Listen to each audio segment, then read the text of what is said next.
Hey guys, welcome back to my channel. Hope you guys are having a great day. I just got off of work, guys. I'm tired, but you know what? I'm gonna crank out a video special for you guys. Okay, so now I know what you guys are wondering. Why is my boy Shiro Emiya standing right in front of you with unlimited blade works? Well, that's quite simple. You know, this is another anime that I have not seen a what if on. So, like, I've seen people use the powers or the characters into other animes, but I have not seen this anime with the what if. So, and here's something that I kind of wanted to experiment, and I think you guys might enjoy this because, honestly, could have happened. And it's still a possibility that it could have happened. So, what I'm doing, we're gonna start before the time of the the fourth Holy Grail War. Now, this is when Kiritsigu and Eliasville are just now getting their business on, and Irisville is born. We are gonna cut right to Japan, where we see a young Shiro emiya, even though his name is not Emiya just yet. Shiro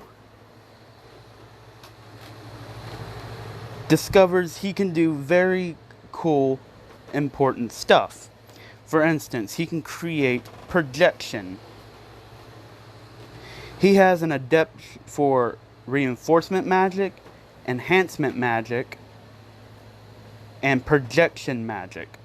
Even adding, and I'm gonna create a new magic ability only special to Shiro.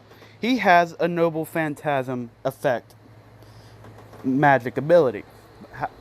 This is only unique to Shiro, and of course he's also gonna get his reality marble, guys. So he can add a noble phantasm effect of any kind to any weapon that he creates of his own accord. So, however, he can also make a perfect copy of any noble phantasm, except that, of course, of Vasavi Shakti, Aya, or Pashupta. Weapons belonging to Gilgamesh, Karna, or Arjuna, because those are unique. Those are unique noble phantasms. Matter of fact, those are legendary noble phantasms, because those noble phantasms, matter of fact, Gilgamesh doesn't even have Vasavi Shakti or Pashupta inside of his Gate of Babylon. He only has Aya. And it doesn't really specify why, and this is actual information. You guys can actually go look it up. He does not have Vasavi Shakti or Pashupta. The reason why is because, well, it doesn't really give an explanation. I'm guessing because since it did belong to full-blooded gods. Now, I know what you guys are thinking. Well, wait, didn't Aya belong to a full-blooded god? But yes. However, he relinquished ownership and gave it to Gilgamesh. So that way humans could have a balance of power. Like as a sign of goodwill. Alright, but anyway, that's besides the point. Those are the only three things that he cannot copy. Well, that he cannot copy perfectly. Like, he can make, like, lesser counterfeits of them, but they won't be as powerful as the originals. If that makes sense to you guys. So, anyway, we see a young Shiro emiya, even though his name is not Emiya yet, keyword yet. Shiro is practicing with this magic of his. He has not told his parents, even though we don't know who his biological parents are. We just accept the fact that Kiritsigu is his real dad, because his biological parents died. But anyway, that's besides the point. Anyway, he has not told anybody about this, not even his friends. Matter of fact, he's actually become very adept at this. Matter of fact, he's learning at a very fast rate. And his magic circuits are actually getting used to this kind of power. And of course, he keeps on training. Next thing you know, he makes the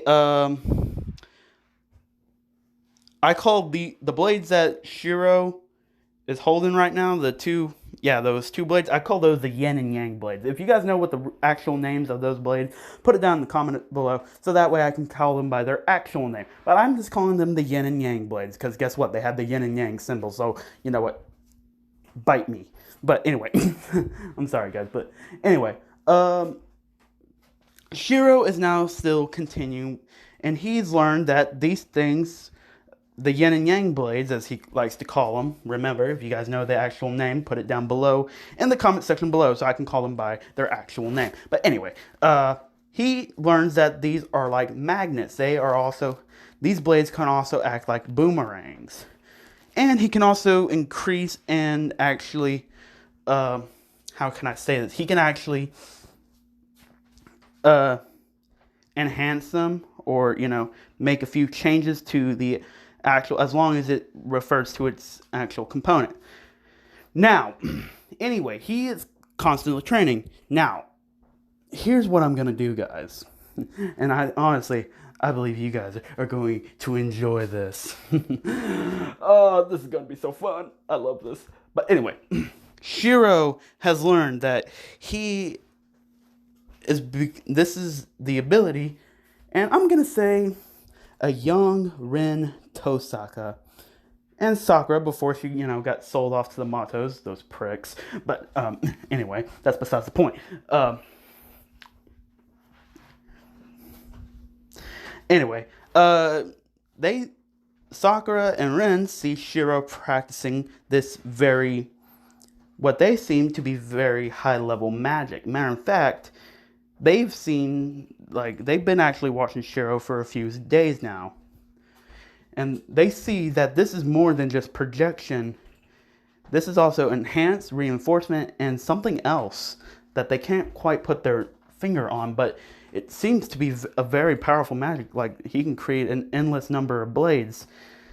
And Shiro is actually imagining a world filled with swords, knives, daggers, scythes, axes, spears, halberds, any weapon in existence, you name it. He has it inside of his unlimited blade works.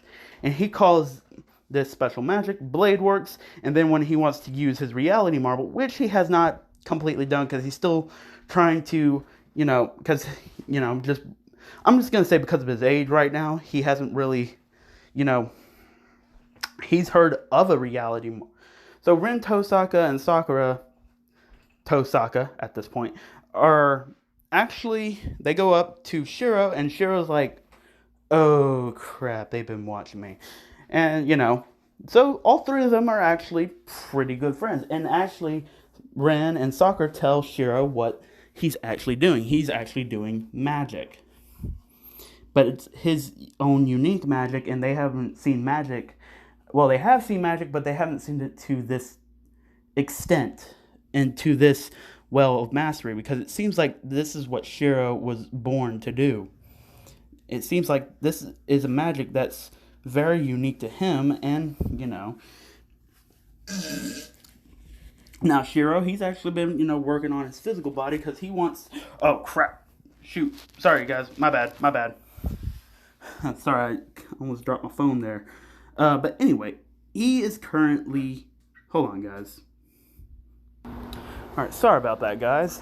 I had to take care of some business. Anyway, where was it? Oh, yeah. So, Shiro has actually, like I said, he's actually been training, with his magic. And he's decided to call it Blade Works. And then then Rin says, do you know what a reality marble is? And Shiro says, sorta, I don't know. And of course, she explains what a reality marble. And Shiro an incantation kind of pops into his head.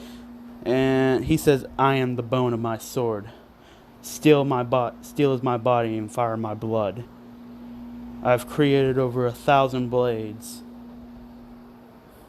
waiting for one's arrival. And they actually see this magic just starts circling around. Like, usually, mana is usually,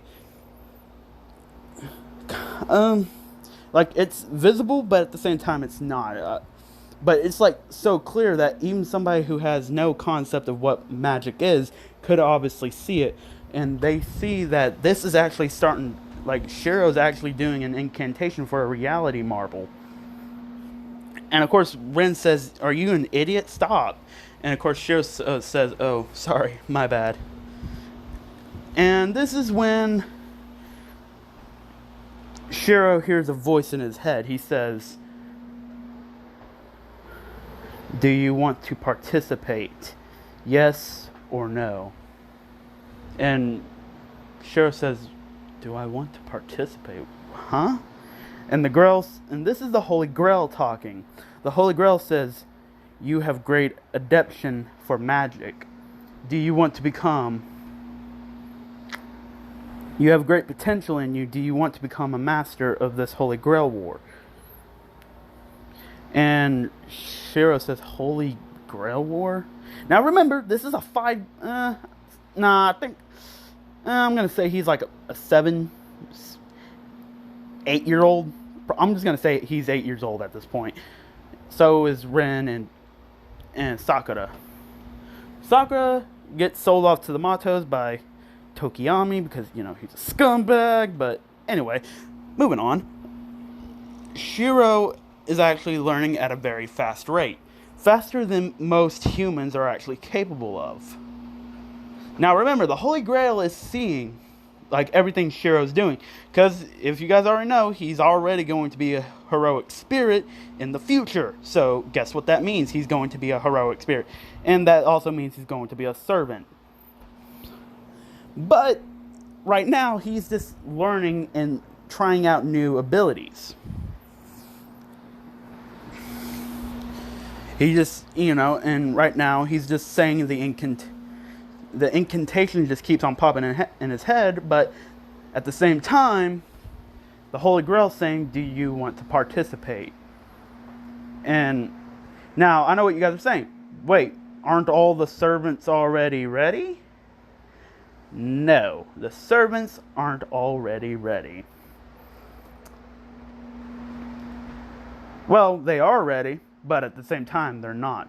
Because you see, the Holy Grail wants to add an extra element. And I am talking about the Avenger class. Which, honestly, is a very good class. I like it. But anyway, Shiro thinks, and he just asks the voice in his head. He says, "What do I get out of it?" And the Grail says, "If you win this Holy Grail War, you can have any wish granted to you." Now remember, this is an 8-year-old kid we're talking about. So when he hears any wish he wants, you're gonna think, "Oh yeah, frick yeah, heck yeah." Now, but remember, he's only learning from what he knows from Ren and Sakura, which Sakura isn't seeing anymore. But he's learning from what Ren has told him so far and what she knows about magic, which she knows a little bit about here and there. And of course she says, "Are your parents mages?" And Shiro says, "No, I think I'm probably the first generation of my family." And she says, "Well, usually first generations aren't as strong as someone who's learned from multiple generations." And of course, this is when Shiro would say, "Yeah, I guess, but doesn't mean I still can't try, right?" And she says, "Yeah, that's true." She says, "Hey, how about I teach you a few, spells here and there?" And Shiro says, "Well, that would be nice, but I don't know." Now, if you guys are wondering which servant will Shiro be getting, hold on. Alright, so the servant he's getting is my favorite Avenger, and I think the first Avenger class that was ever introduced to the Fate Stay series, Edmond Dantes. Now, The Holy Grail sees Emiya. Now, I'm just gonna say this just for plot's sake, okay? It helps Shiro, teaches Shiro how to properly. It just kind of shows him and lets information flow into his mind, so that way he has a fair chance like everybody else.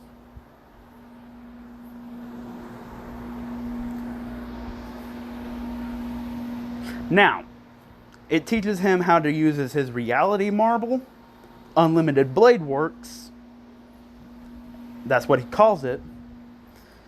And he learns the full incantation, which I probably should have downloaded, but oh well. You know what? That sounds like a good idea. Hold on.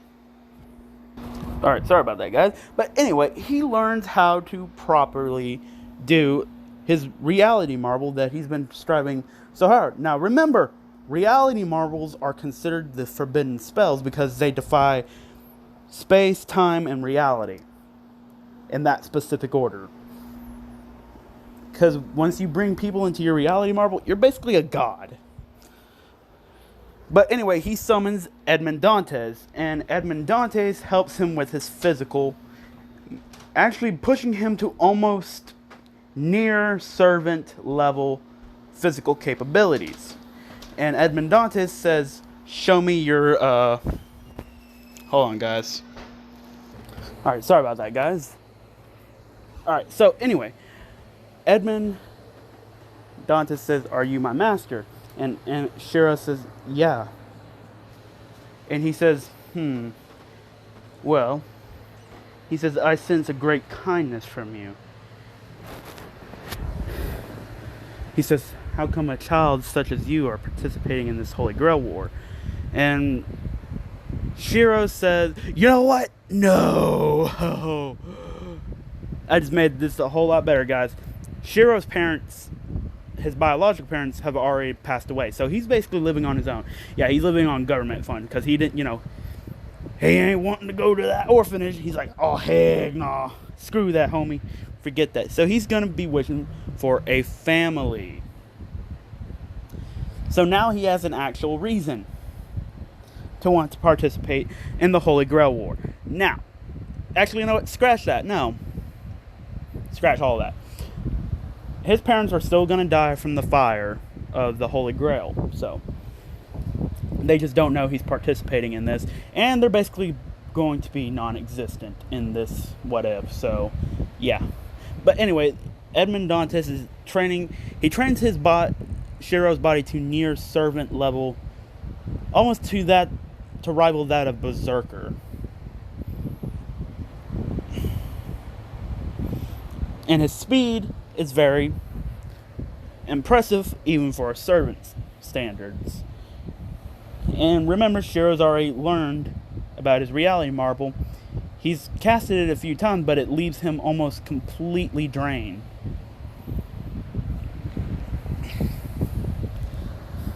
And I said almost, not completely. I said almost drained. But anyway, he is currently learning how to do, and he shows Edmund, or well, he calls him Avenger because not supposed to reveal the name of the servant. So anyway, he says, all right, Avenger, here, and he shows his reality marble. He says, for an 8-year-old, you're very talented. Even the most triple S-rated mages have trouble performing this, and yet you perform it like it's no big deal. And Edmund would, says, all right, I'll train you. And he says, we still got a few more months. And of course, the Holy Grail would notify the old man who's overseeing the Holy Grail War, saying that there's a new servant, the Avenger class. So of course, he lets all, and this is when the Holy Grail says the war can now commence. Now, now this happened last minute, so nobody knows about the new class servant. And Shiro is walking with Edmond Dantes. And I'm going to say that his parents are asleep, so they don't know him, and they're like heavy sleepers. So like, you can like make a bunch of noise and they won't wake up. Like, you have to like shake them to wake them up. But anyway, Shiro leaves his house to go. He says, "I can't wait to see everybody else's magic." And he's that innocent child. He hasn't seen bloodshed, well, except for in movies, but he knows that stuff isn't real. He hasn't seen actual blood. He hasn't seen dead bodies yet. Now remember that Ryunosuke dude, that child killer, and I'm gonna say everybody's meeting up at the same spot at that. So everybody's servants are going there. And Edmund kind of picks Shiro and put him up on his back, and he moves at light speed, and instantly he's there right behind Kiritsigu. And this is when Shiro sees Kiritsigu and Eliasville. He says those two are, you know what? No, screw that. His parents are dead, but, he's just been living on his own. He knows how to fend for himself. And he knows how to get food without getting caught. And his dad had a generator, but, Shiro casted like a little magic spell to keep, the electricity on. So that way he can make it look like, and he's even learned how to counterfeit money. But, he just does this to survive. He doesn't do it because, he's evil or greedy or anything. He's just doing this as survival. But anyway, Shiro notices that Kiritsigu and Eliasville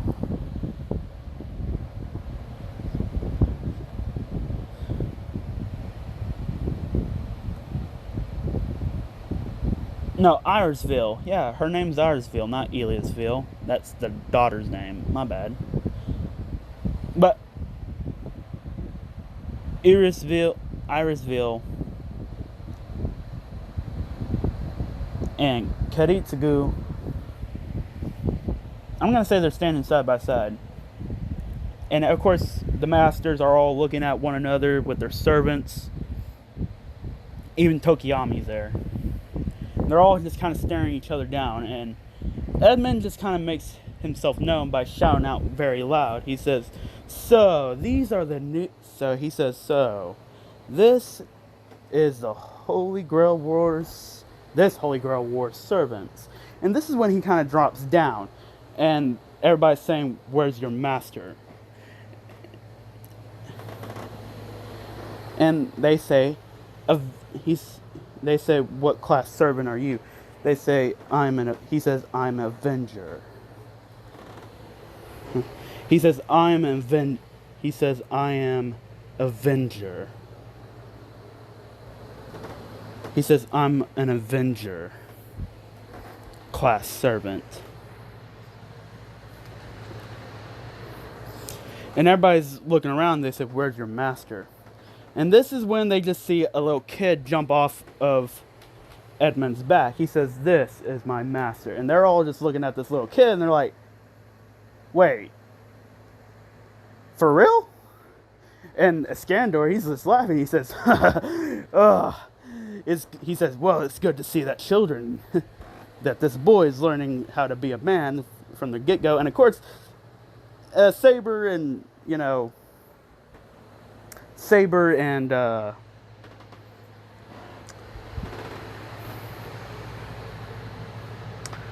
Lancer are just like, dude, that's a kid. A kid has no place on a battlefield. And Kiritsigu is saying, why is a kid? He's like, he's wondering why is a kid, participating in a Holy Grail War.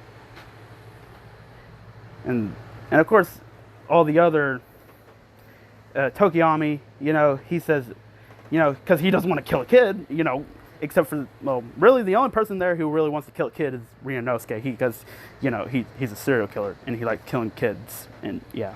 So anyway, so basically all of them are thinking, you know, just take out the servant, the kid can go, you know, there ain't no point of killing a kid, except for Ryunosuke, you know, because, you know, screw that guy. But anyway, and this is when Edmund would say, he says, if I were you, I wouldn't underestimate my master if I were you. He says, because one misstep and you're dead. And of course everybody thinks he's talking to the masters, but actuality, he's talking to the servants. He says, oh no, I'm not talking to the masters, I'm talking to the servants. And of course, you know, this would surprise everybody, and you know, they think, you know, they're just doing a bluffing game. They say, yeah. And this is when Shiro would say, trace on, and they just see blades come into his, hold on guys. Anyway, they would see blade come out of his hands. Well, not out of his hands, but, and he says, blade works. He says, all right, Edmund, let's do this. And, well, he doesn't say Edmund. He says, all right, Avenger, let's do this. And this is when, of course, everybody's looking at Avenger, mainly because, you know, they just totally disregard everything, including the masters. They totally disregarded everything about Shiro, because, you know, really, you know, he's a kid, you know, so really, they don't really think that he's, you know, strong. Like, just something that the Holy Grail just chose at random, and he just happened to be, to everybody else, he just looks like to be the unlucky one out of all this. But anyway, this is when Shiro says, all right, let's do this.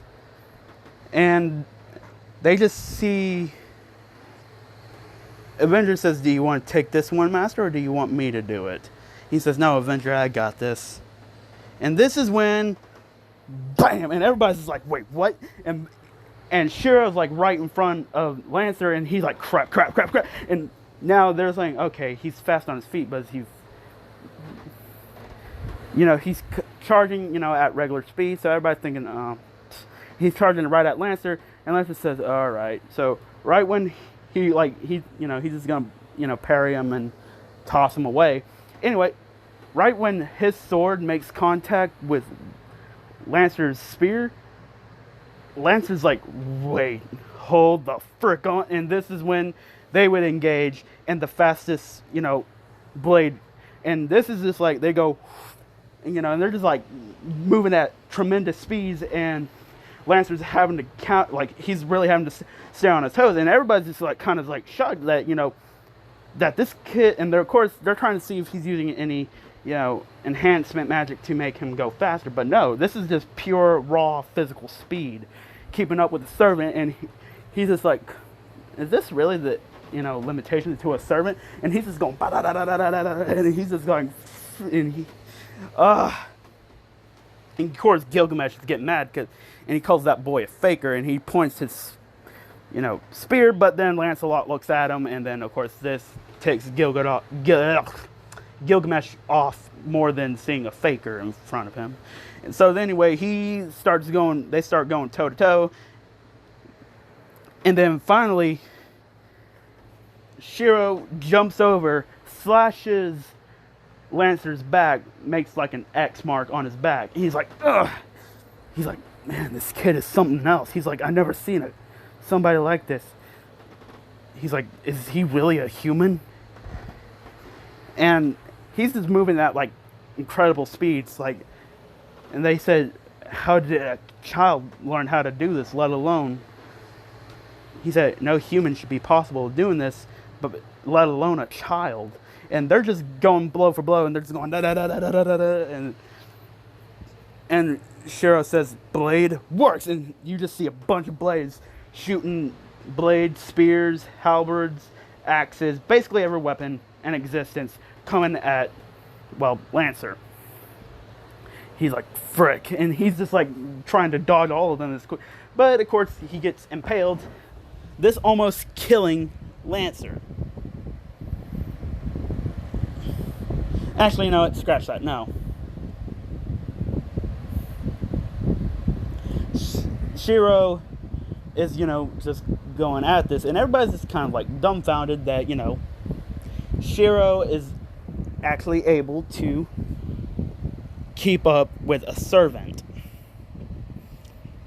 Shiro would then proceed to continue the fight with Lancer, and then Avenger would step in and he says, "All right, Master, I got this." And he says, "You need to calm down. And Shiro says, "All right." And the blades disappear, and Edmund is going battle, and he's moving at light speeds, so everybody's having a hard time keeping up with him now. And this is when we see a young Shiro walking up towards Kiritsigu in Irisville, and he kind of tugs on Kiritsigu's jacket, and Kiritsigu looks down. He's like, "Huh?"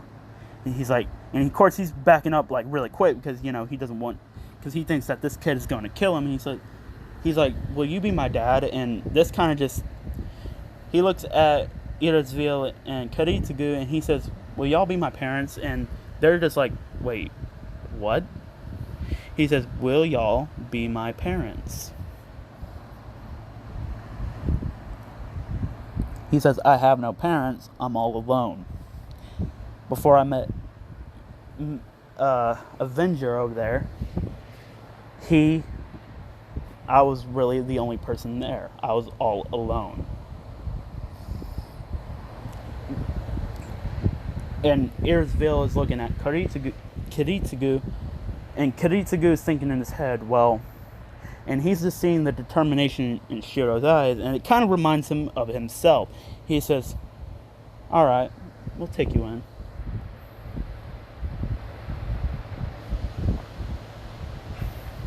He says, "However, you got to drop out of this Holy Grail War." And Shiro says, "Oh, come on." And they're like, "No, you have to be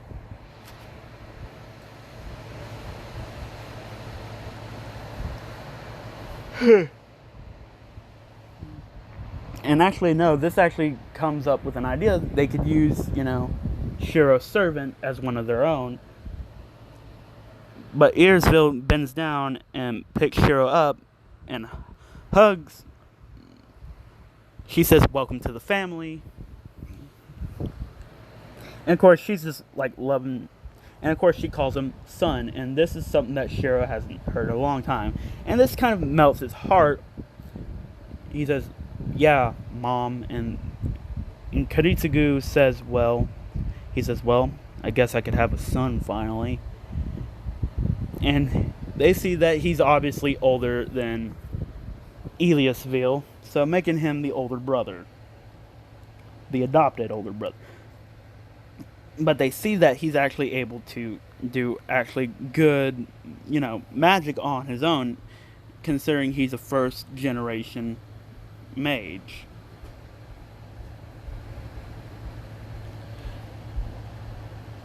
This is when they would then proceed to, Kiritsigu feels like some kind of weird connection with Shiro. Not only does it remind him of his old self, but he feels like, he says, "Hey Shiro, do you want to become a hero of justice?" And of course, remember, he's an 8-year-old kid, so of course, who doesn't want to be a hero? And he says, "All right, Dad." And of course, Kiritsigu, this does something to him that he hasn't felt in a long time. Other than, when Eliasville, calls him Dad, but he says there's something. He's like, is this how he's wondering if this is how his dad felt every time when he called him Dad. And he says, so this is what it, and he's thinking in his head, he's like, so this is the bond between a father and a son. And of course he says, yeah, son. And of course, dawn is almost here, so everybody's deciding to bow out. And Avenger comes up right next to Shiro, and he says, Master, are you ready to go home? And Shiro says, I am at home with my parents. And they said, well, why don't we just go to your house and pick up any stuff you got there? And of course, Saber says, Master, looking at Avenger, and Shiro says, you need to get away. And they said, no, this is our son. He just became our son. They said, no, this is our son. This boy just became our son. So therefore, he is our son. And Saber says, alright, very well. And Saber also senses a likeness to Shiro, that he's an actual innocent child. He has not experienced bloodshed. He has not experienced anything. And of course, they go to Shiro's house. He just picks up a few clothes and actually some of the magecraft that he's been working on, and some of the books that Ren has lent him. Actually picks up all the books that Ren has lent him. And they're all inside of a car, and Saber says, so, what's your name? And Shiro says, my name is Shiro Emiya. And of course, he sticks his hand out. He says, you're a very pretty lady, you know that? And Saber, of course, she blushes. She's like, well, thank you. She says, so how come the Holy Grail chose you? And Shiro would just simply respond with, the Holy Grail spoke to me and said that saw great potential in me.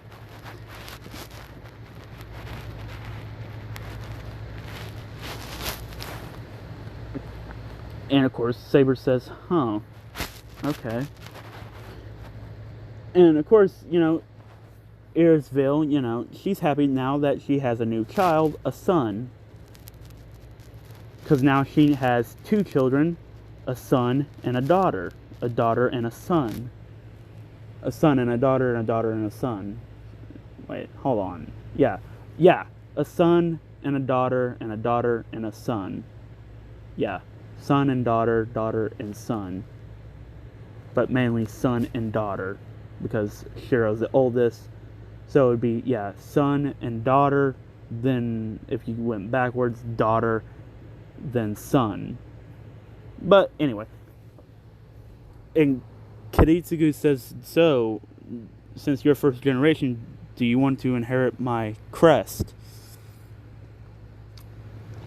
When it's time for you to come of age. And Shiro says, oh yeah, I've heard something about that. And he says, well, I don't really have a crest, but yeah, sure, I'll take your crest. And of course, Kiritsigu says, well, I'll have to teach you my kind of magic, so therefore you can learn my magic. So you can inherit my crest once you come of age. And I'm going to say 16, 15, 17. No, 15. Yeah, 15. 15 or 16. Of course, Shiro is now that we're at Kiritsigu's house. And I'm going to leave it right here, guys. So, hope you guys enjoyed the video. Tell me what you guys think about it. Leave a like, comment, subscribe. Yeah, leave a like, comment down below, subscribe, and don't forget to turn that bell notification on so that way you guys can stay posted and updated on all my videos that I drop on my channel. But without further ado, guys, till next time, see you guys later. Peace out.